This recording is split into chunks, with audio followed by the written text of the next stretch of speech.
Hello friend, সবাই কেমন আছো?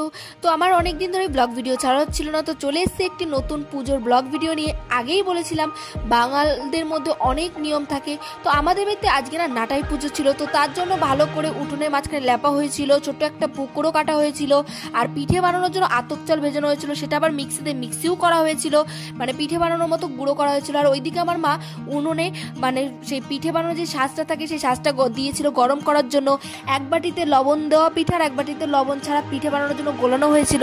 আর এইদিকে আমার মা পিঠে বানাচ্ছিল, আর আমি ওইদিকে সেই ধান ছাড়িয়ে চাল বের করছিলাম। সেটাও 7-7-14টা লাগছিল, পিঠেও যেরকম 7-7-14টা লাগছে, চালও পিঠে 7-7-14টা লাগছিল।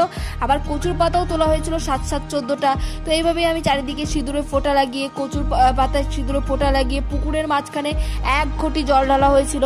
ঢালার পরে মানে আমার পিঠে বানানো ওইদিকে রেডি হয়ে গেছিল। তো এই পাশে মানে পুকুরের এই পাশে 7টা কচুর পাতা, ওই পাশে 7টা কচুর পাতা দিয়ে তার উপরে এক সাইডে লবণ দেওয়া পিঠে আর এক সাইডে লবণ ছাড়া পিঠে দিয়ে, তার মধ্যে চিনি, 7টা তুলসী পাতা, মানে 7-7-14টা দুবলো সব নিয়ে মানে সাজানো হয়েছিল। সাজানো হওয়ার পরে মা এইভাবে পুজো দিচ্ছিল।